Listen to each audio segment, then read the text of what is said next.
Thank you. Thank you. I'm looking forward to see Reynolds later. I'll tell him some more stuff that we heard. He's been helping me. He's been asking me questions about his play. He's got that.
New vaccine. Big illness in the now.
I'm just kidding. I'm just kidding.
We're good. That's whoever's here. Good morning, everyone. We gather at a very sad time for our country. In another day or so, we will go past the 200,000 mark of those who have died from the coronavirus. Millions of people infected. It didn't have to be that way, this way. We extend our sympathy and our condolences to the families who have lost their loved ones, to the families who have suffered the infection and are still dealing with that. This virus has also had an impact on the economy of our country. And it's very clear that until we, and this was said by the chairman of the Fed yesterday, economy will come back when we have a solution to the coronavirus. We can't fully come back until then. The solution is as plain as the nose on your face and the mask you use to cover it. Science, science, science has provided us with a path for a long time now. Those recommendations were contained in legislation that passed overwhelmingly in a bipartisan way in the Congress. Our first bill, March 4th, was about testing, testing, testing. And yet, the administration has failed to embrace that. But I'm not here to talk about then. We're talking about now and how we go forward. And how we go forward has been explained very clearly in our HEROES Act. The provisions that were provided by the Energy and Commerce Committee under the leadership of Chairman Frank Pallone are a clear path to how we can help crush this virus, how we can stop its spread, how we can better open up our economy and our schools so that everyone can return to work and school safely. And I thank him for his leadership on that, and you will be hearing from him. First, we'll hear, though, from Jim Clyburn, the Democratic whip of the House of Representatives, also the chair of our Select Committee on the Coronavirus Crisis. And I salute him for the bright light that he is shining on how this, the path we are on is being conducted and how the resources we have allocated are meeting the test of what they set out to do.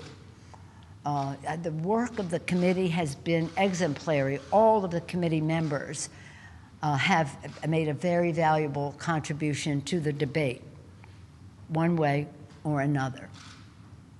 We're also joined by two members of the freshman class.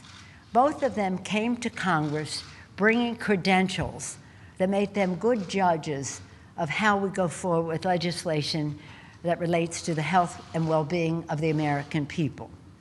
Lauren Underwood brings her experience as a healthcare professional and and she will talk about this, her professional work as part of the Obama administration and her connection to the Affordable Care Act. And Debbie Marcus-Powell, Congressman, was a powerful voice for the urgent need for sufficient testing. I first met her on her campaign as we visited healthcare providing institutions when that was before the coronavirus. So her leadership on this is about the good health of the American people broadly and specifically in terms of this virus, and I salute her and thank her for her relentless leadership on this issue here. Her leadership and that of Lauren Underwood have been really a force in the freshman class. We will later be joined by Senate Democratic leader Chuck Schumer. I salute the Senate Democrats for their strong voices in calling for what is necessary to crush the virus. What is necessary to crush the virus so that we can go forward in a very, very positive way. With that, I'm pleased to yield to the distinguished Democratic whip of the House of Representatives, the chair of the committee, the Select Committee on the Coronavirus Crisis, gentleman from South Carolina, Jim Clyburn. Thank you very much, Madam Speaker.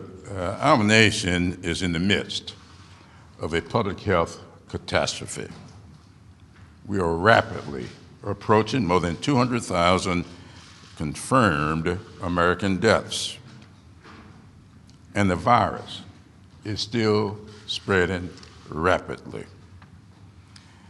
At the very first public briefing held by the Select Committee, public health experts, including 2 former FDA commissioners appointed by Republican presidents, discussed the importance of testing, tracing, and targeted containment. Regrettably, more than 7 months after the virus claimed its first American life, the federal government has still not yet incorporated these recommendations into a national strategy to protect the American people.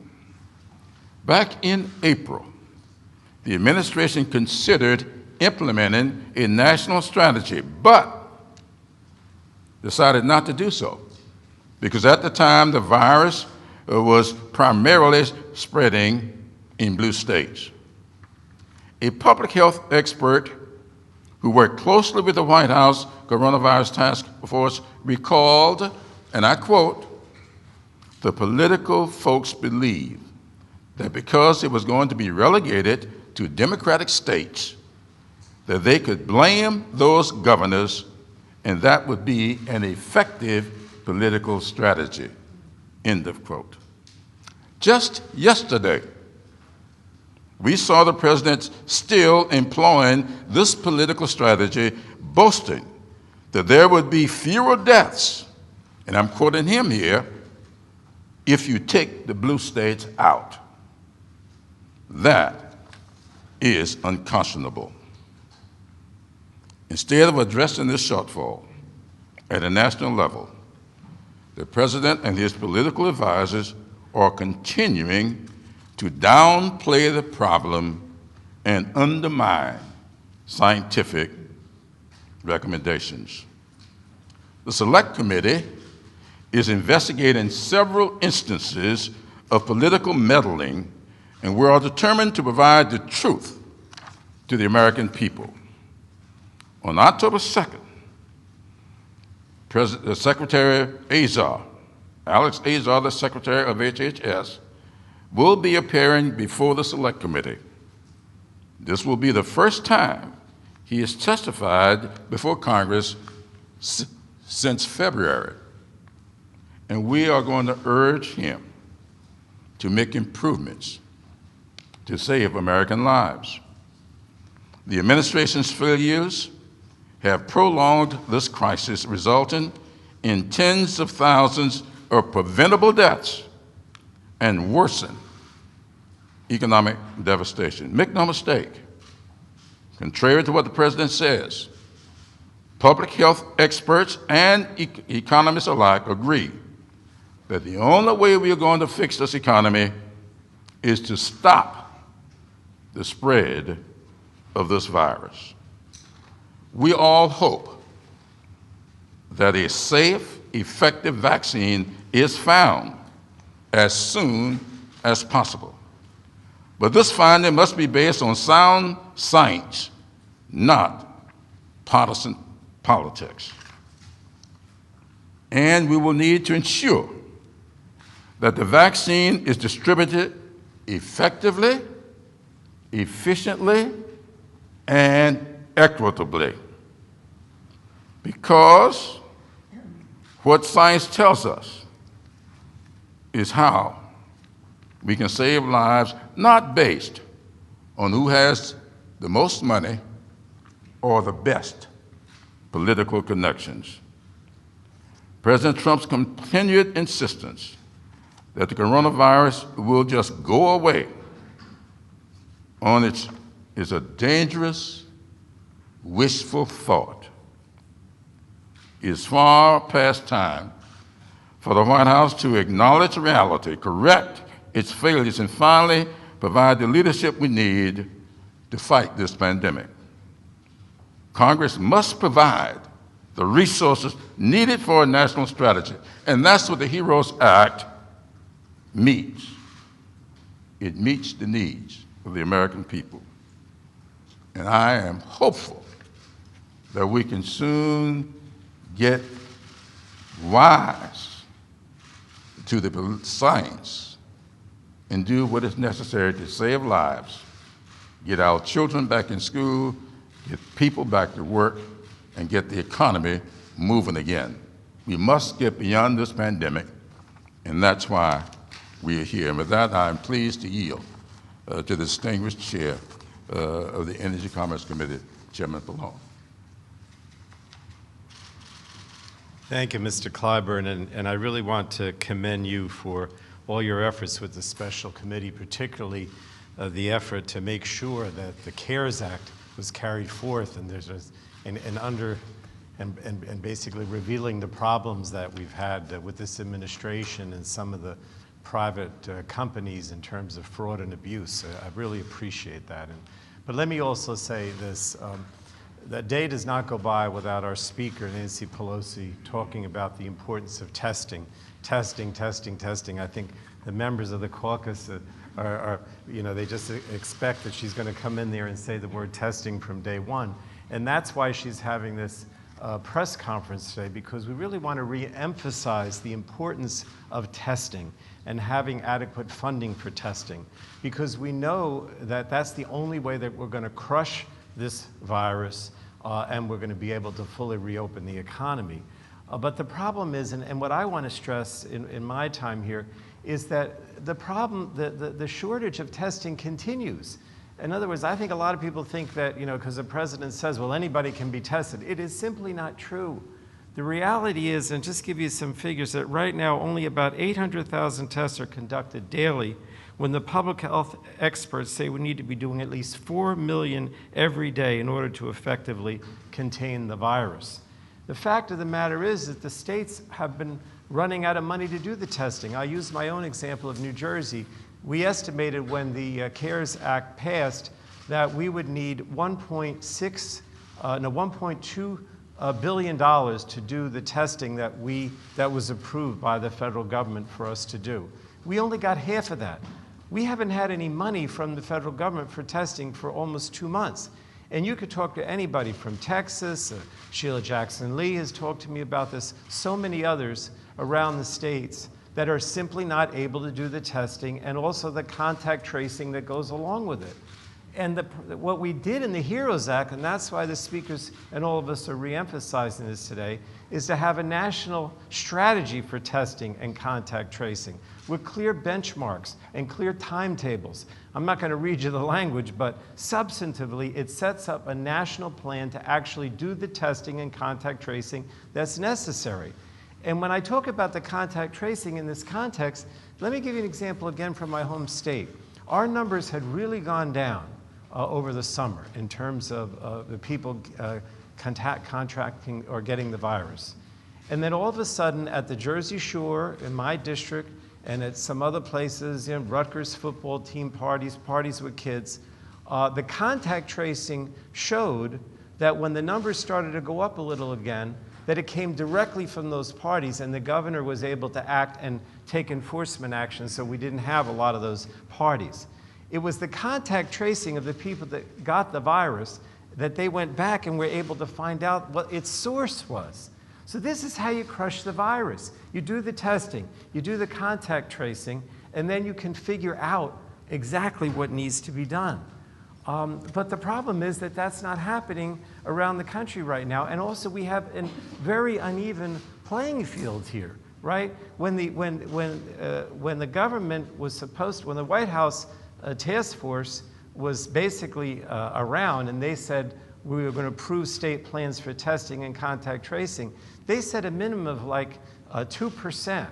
Some states were even less than that. So some states are at 2%, some are at 6%, some have gone higher. It needs to be uniform.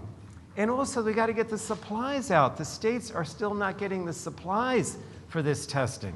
They're running into shortages again. They're having problems with different types of testing. If you have a national plan as set forth in the HEROES Act and the money to go along with it, you'll be able to do this much more effectively. And we also need the money. In the HEROES Act, we have $75 billion for contact tracing and testing. In the skinny bill the other day, McConnell put forth only 16. That's a discrepancy of over $50 billion. You cannot do this effectively unless you have the adequate resources that we have in the HEROES Act. And let me just say this. I know that everybody's hoping for a vaccine, and I am praying every day for a vaccine. But we know that that may not happen as quickly as we like.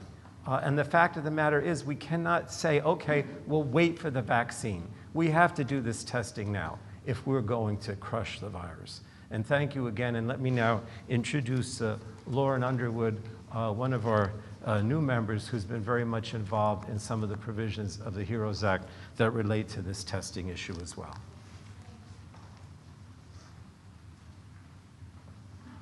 Well, thank you, Chairman Pallone. And Madam Speaker, thank you for bringing us together to underscore the urgency of the investments that we've made in the HEROES Act to expand access to COVID-19 diagnostic testing.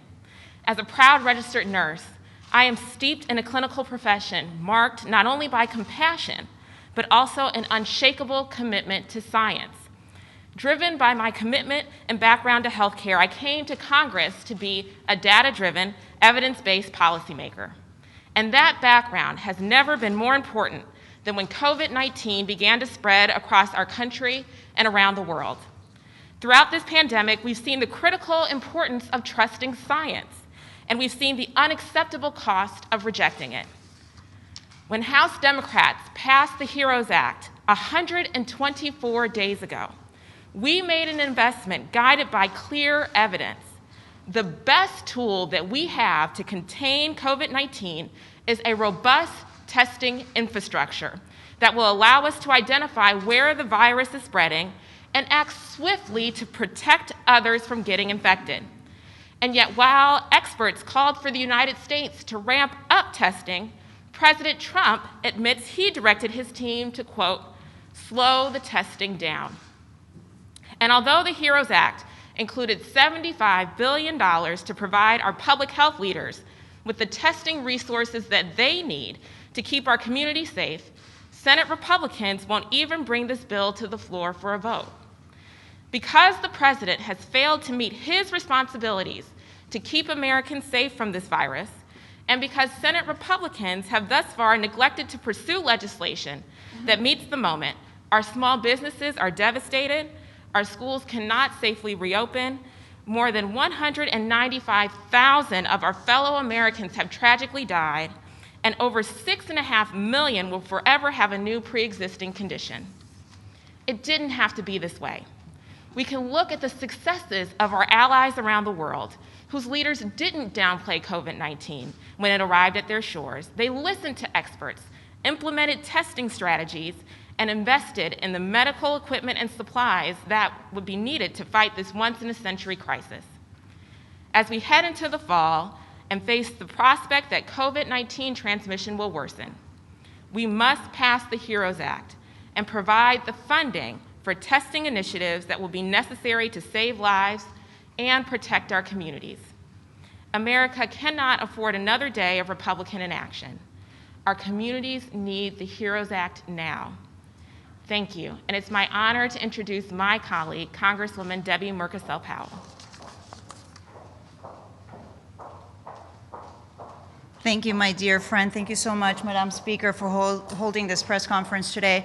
Let me say, Madam Speaker, you're absolutely correct. I've spent years working in healthcare and talking to top public health experts, epidemiologists, and I can say this. They are not political. They don't care about party affiliation. They spend their entire career studying infectious diseases and understanding how to crush down viruses like coronavirus. And I know that families across the country and also in my own district, Florida's 26th district, are frustrated. They're anxious. They're heartbroken because they've lost their loved ones. And now we've been dealing with this virus for 7 months. The administration's failed response to this pandemic has lost us now nearly 200,000 American lives. And it has plunged us into an economic recession worse than the Great Depression. And we know that we don't have to be where we are. We know how to get this done here in the House of Representatives. I wanted to take us back to the month of May.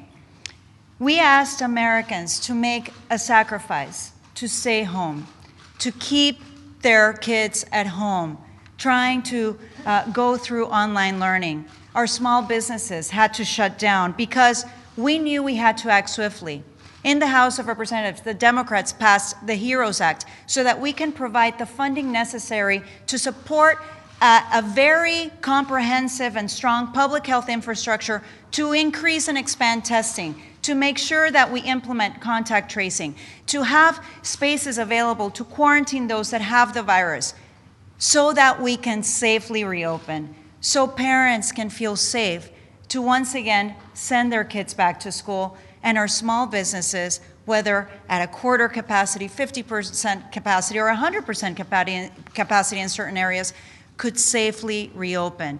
But unfortunately, the Senate and this administration have completely turned their backs on mothers and fathers, nuestros abuelos y nuestras abuelas, by not taking any action.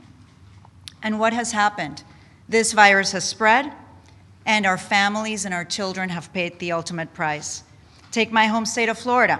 Because the governor took his cues from the president over the advice of our top public health experts, we became an international hotspot in July and August for coronavirus.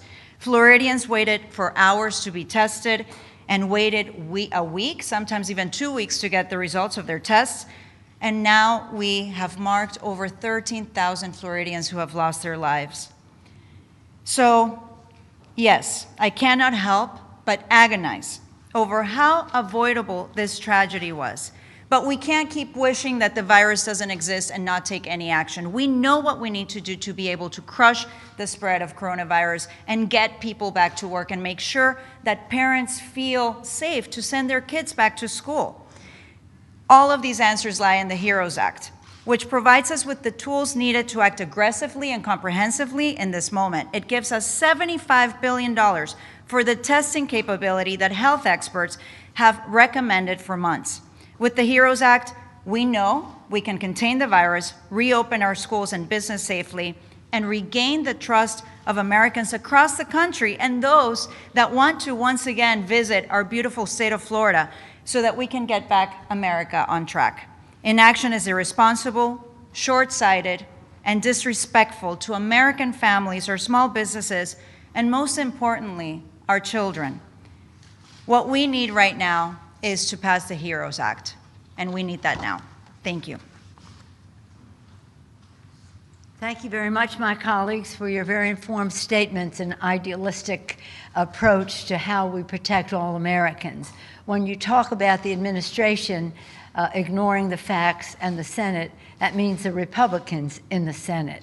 We're very proud of the leadership of Leader Schumer, as I mentioned earlier, proud of all the Senate Democrats for recognizing the need for us to base our decisions on science, science, science, and that means testing, testing, tracing, treatment, mask wearing, separation, ventilation, you name it. The scientists have made it very clear what we need to do to crush the virus, and a real champion in doing that is our distinguished Democratic leader from the Senate. It's always a pleasure to welcome him back over to the House side, where many of us had the privilege of serving with him for many years. Mr. Schumer.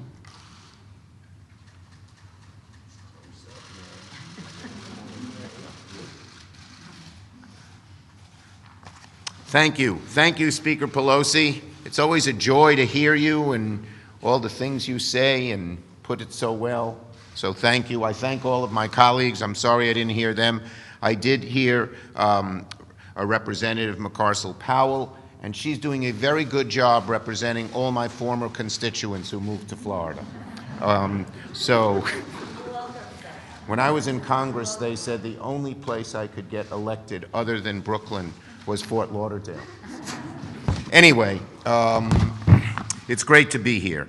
And testing is the key to crushing the coronavirus early. But the Trump administration totally failed to meet the moment, and the virus spread out of control. You know, the first place that was really hit hard was the city of New Rochelle in Westchester. And the day that corona was discovered there, I called him up, Mayor Branson. I said, Mayor, what do you need? He said, if you could get me 70,000 tests, I could test all the people of New Rochelle. And the ones who had COVID, we'd say, stay isolated for 2 weeks and we'd try to treat you. And the others could walk on the streets, shop in the stores, etc. He said, but because we have no tests, everyone has to be isolated. And that story could be repeated over and over and over again throughout the country. And it shows how Donald Trump has just let this country down. How under Donald Trump's lack of leadership, that coronavirus got far worse in America than any other developed country. He denied there was a shortage, he downplayed there was a need, he deflected blame, he even blamed President Obama. And by the way, I cannot resist. His remarks yesterday were outrageous. That if you count only if you don't count the people who died in the blue states, COVID wouldn't be so bad. Is that unbelievable? What does he say to someone, his governors? So someone in California or New York, you don't have a Democrat, or New Jersey or Illinois who passed away, what does he say to their families? You don't count. We're only counting people in the red states. What a despicable man. How low can he go? Ugh. I gave a speech on the floor where I was very, very aggravated about what he said. So testing is key. We Democrats have been urging testing for such a long time. You know, on March 6th, I called the president up. I said, what about invoking the DPA to get enough tests? He said he was going to do it. That's a good idea. He called in someone while he was on the phone. Let's get DPA done. 3 hours later, they said they're not going to do it, and they still aren't doing it. Defense Production Act. Oh, Defense Production Act. Excuse me. DPA. Yes. Thank you, Mr. Clyburn. The president invoked DPA only for Defense Production Act, only for MPs, meat plants. Sorry. I'm being very senatorial now. He only invoked it for meat plants because he had friends in the meat business. But when it came to testing, he didn't need it, an utter failure of leadership. And it's been 7 months, we still haven't heard of a serious plan to fix our broken supply chain. No plan to expand lab capacity, no plan to increase manufacturing capacity. He just left it up to the states and the hospitals and the other healthcare institutions to hunt and peck themselves. It's September 17th, and President Trump still doesn't have an adequate national testing strategy. So, Democrats in the House, joined by our Senate Democrats, came up with the answer, the $75 billion in testing and tracing funding that's in the HEROES Act. These funds are essential to crush the virus and safely reopen schools and the economy. But our Senate Republicans, led by Keeper of the Graveyard, Leader McConnell, the White House, led by this divisive, nasty, how low can you go president, have refused to do it. So, to honor the nearly 200,000 lives that were lost, Democrats in the House and in the Senate will keep fighting for a comprehensive plan that meets the needs of all of those who have been hurt by COVID and are still struggling. Thank you. Thank you very much, Mr. Leader, for honoring us with your presence. I know you have a busy schedule on the Senate side, so thank you so much for making the point so clearly that we have a plan. And that's what is really important for America's families to know. There is a plan, there has been a plan, it has been rejected, but we will further assert it. It doesn't happen without resources.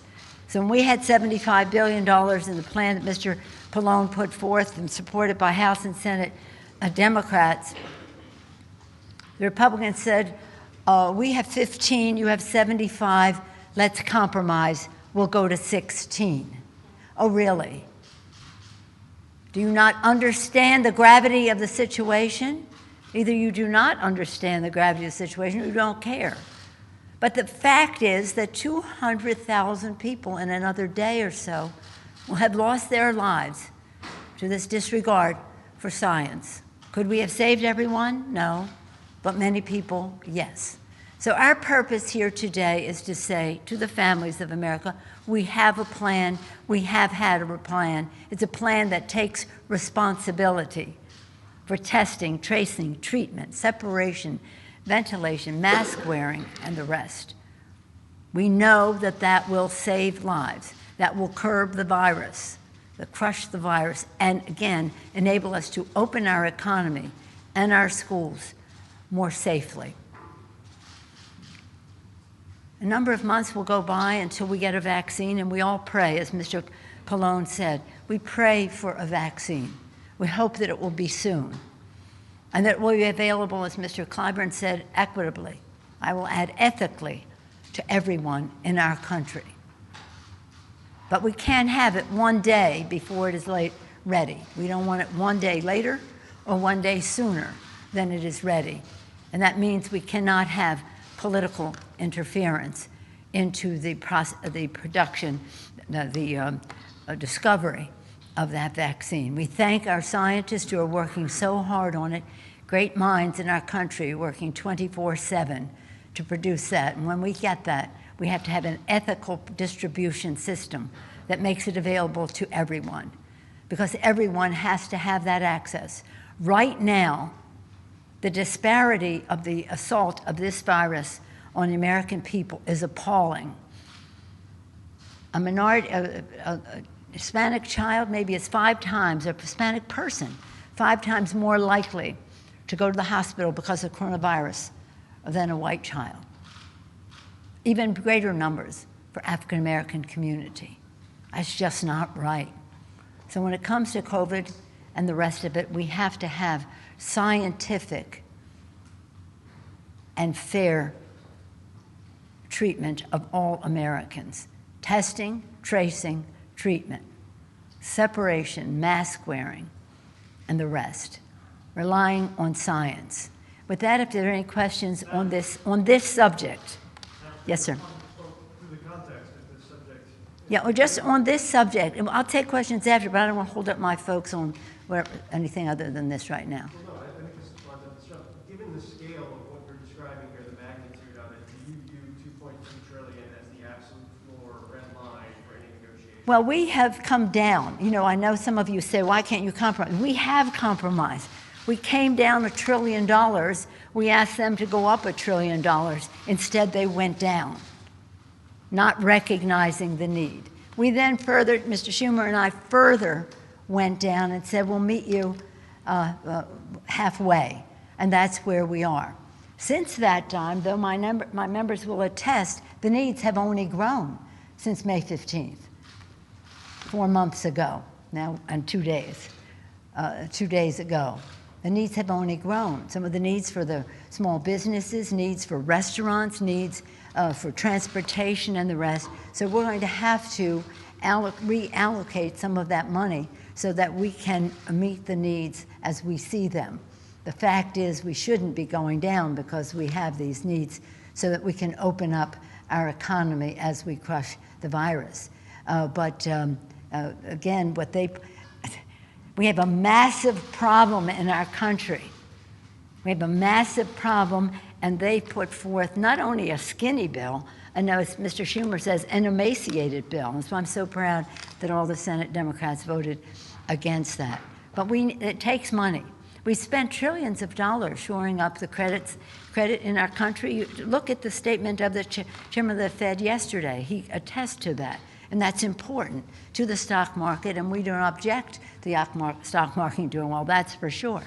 But why can't we spend what it takes to shore up the middle class in our country. So again, when we go into a negotiation, it's about the allocation of the resources, but it's hard to see how we can go any lower when you only have greater needs. Yes, sir. Yeah. We've heard a lot from moderate Democrats saying, well, why not do some sort of a numerical bill and things? What do you say to these members on your side of the aisle who represent swing districts, that there are two here today, who come to you and say, Madam Speaker, we realize what the value of the $3 trillion bill that you did in May, but let's do something else. What's your response? Well, they don't say that actually. They don't say that actually. Well, they don't say it to me. What they say is we need to have a solution, and we want the best possible agreement that we can for America's working families. You may have, by anecdotally, someone who may say, I don't care how small it is, I want it just to go. I have not heard that. I'm very proud of our members. We have three kind of arenas. One, who want to bring the $3.4 trillion to the floor again. Others who say we cannot bring anything to the floor unless we have an agreement because we want it to work for the American people, and that is what we're striving for. Others will say, let's just put our own proposal on the floor. Yeah, so you hear different things, but the fact is we want to have an agreement, and we will stay until we have an agreement. And why don't you go ask the Republicans why they don't want to feed the 14 million hungry children in America who are food insecure, or maybe address the needs of the millions of American families who are on the verge of eviction, or why they have a disdain for state and local government, which are our heroes, healthcare workers, teachers, first responders, police and fire, transportation, sanitation, food workers. We could not function as a country without the work that they do.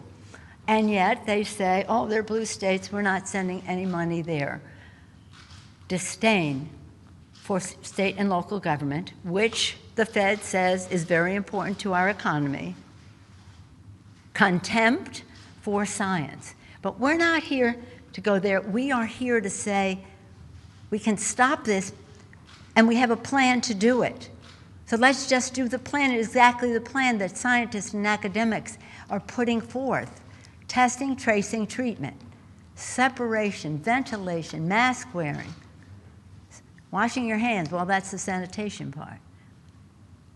Let's just do what we know needs to be done without contempt for science and with respect for every person in our country. I'm very excited about the dynamism in my caucus, so that you know. It's a vitality that I thrive on. So again, we're in a good place, don't you think, Mr. Clyburn? Absolutely, absolutely. Any of you want to respond to that? Clyburn? Go ahead. Clyburn? You know, I think that we politicize every single issue here in Washington, D.C., and I can tell you something, that this plan is based, like the speaker said, on science, and don't underestimate the unity of our caucus. We know what we need to do. That's why we passed HEROES in May. We're having discussions on what other bills, if any, in addition to HEROES, need to be addressed or studied, but don't underestimate the fact that we all want the same thing, which is to support parents that are trying to send their kids back to school.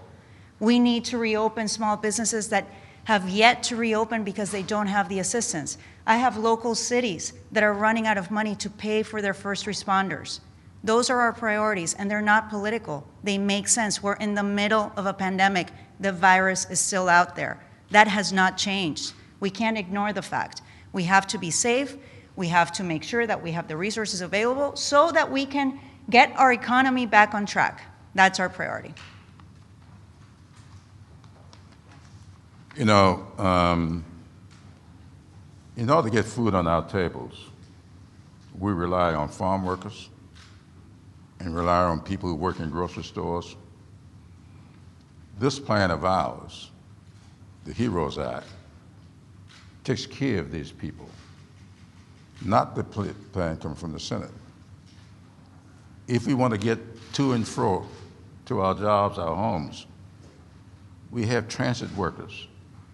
We've had them before our committee testifying as to how little regard is given to their safety. One of the most nationally acclaimed stories came from a transit worker who yelled at someone for coughing without a mask on, and he was dead 3 days later from the virus. This plan takes care of him. We have small-town mayors calling us every day about having to lay off their 2 or 3 person police force because they have not gotten the assistance they need. Our plan takes care of them, not the Senate plan. You know, the president keeps talking about liking to play it down. That's good in a golf game. But when it comes to the American people, we need to play it clean. We need to come clean. Pick and clean is the best application.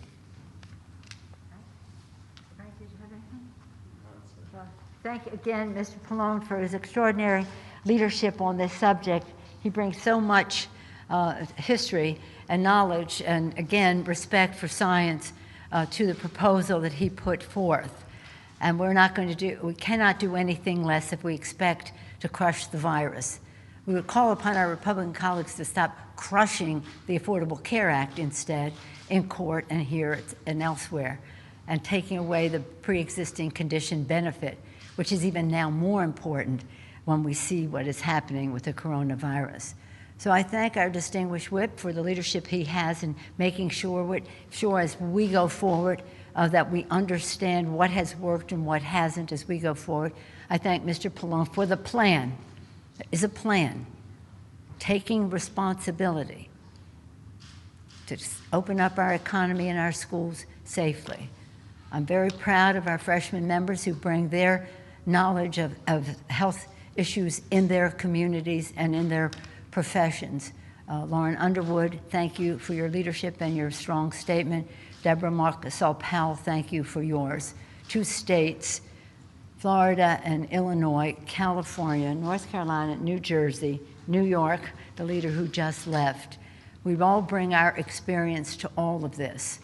And as we mourn the loss of the 200,000, we will have appropriate remembrances in the Capitol. We are leaving for the Jewish holiday, Holy Day, this weekend. But as we return, we will return to pay our respects and offer our sympathy to the families who are so affected by that. Of course, I will be here. But I also want to say that in our communities, in the West, we have these wildfires which have destroyed millions of acres, taken many lives, and in the coast, the Gulf Coast, we have the storms that are now the rain is spreading. All of this, again, has a scientific answer in terms of climate. Again, science in contempt on the part of the administration when he was in California saying science doesn't know. No, science knows, and science knows better. So as we go forward, let us do so. But people say to me, as a Catholic, you know, it's either faith or science. Choose. I said, no. Science is an answer to our prayers, and may it bring us a vaccine soon. Thank you all very much. Speaker Pelosi, can I ask you a Brexit question just very briefly? You met with Dominic Raab last night. Did he give you any reassurances on Brexit? Another subject, so. And what was your reaction to Joe Biden's tweet last night, a very positive tweet voicing his support for the Good Friday Agreement? I'm sorry. So the first one was at Dominic Raab last night. Did you receive any assurances? And then also last night, we saw Joe Biden tweeting, voicing a very strong support himself. Yeah, so I didn't see the Joe Biden tweet, but yes, this is a subject about the Brexit as it relates to the Good Friday Accords. We have, in a bipartisan way, bicameral, have valued the Good Friday Accords not as an issue, but as a value for our country. President Clinton, George Mitchell, and the other side, so many people worked so hard for such a long time to bring peace. The last year I brought a delegation, really led by Richie Neal, the chair of the Ways and Means Committee, but also co-chair with Peter King of the American Ireland, Friends of Ireland in the Congress. I point there because they sat there with the Taoiseach in March. And the meeting that we had yesterday was with the foreign minister of the United Kingdom. We have been very clear in saying to the United Kingdom, if you do harm to the Good Friday Accords and your Brexit arrangements, do not count on any bilateral US-UK trade agreement. Bipartisan, bicameral support for the Good Friday Accords. To your question, the foreign minister was very positive about the Good Friday Accords and gave us assurances that there would be no construction or physical barriers at the border, but there are other issues, as you know. And this, we visited last year. It was the 21st anniversary. The 20th was the bigger celebration the year before. We went last year. And when we were in Belfast, the Speaker of the Assembly there, he had an enormous reception. Why don't I say it was like a rally of all kids. And the two speakers were seniors in high school, one Catholic, one Protestant. And both of them said, we've lived our whole lives in peace because of the Good Friday Accords. We're not going back. Do you feel better after meeting with Dominic Raab, or do you still have those concerns, and are you seeking further reassurance? Well, a meeting is a meeting. It was nice to, you are good friends of the UK. They're a valued relationship to the United States, but not to the undoing. On that very front, I mean, last week you spoke very eloquently about how concerned you were that Britain might indeed break an international treaty.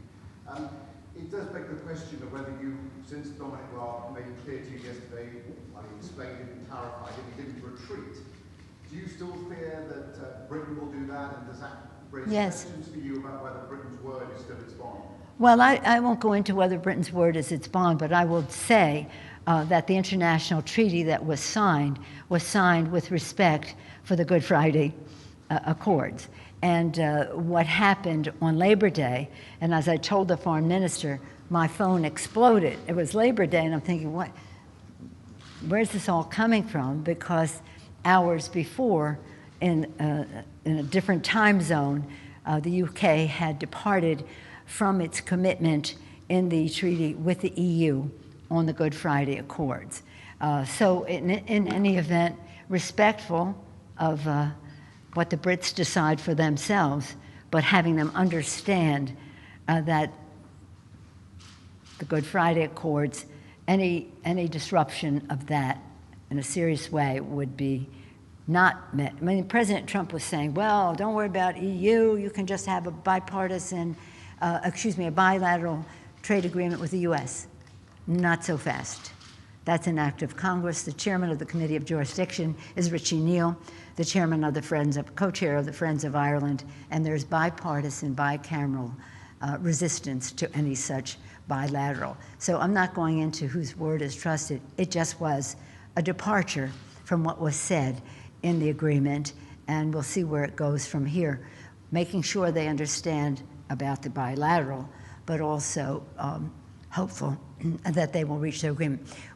And last year, the end of the year, we had a big event for Richie Neal, honoring him. All the Irish groups from all over came to honor him, and that was the very day that in that evening they told us the Taoiseach and the Prime Minister have come to agreement on something on the Good Friday Accords. So we were thrilled. They were trusting. We were thrilled. And it was even an additional cause for celebration. And that arrangement was what was represented, my understanding is, in the EU treaty, which was then rolled back in the statements that were made. Now we'll see where we go from here. I think we all understand each other. Thank you so much. Thank you. Thank you.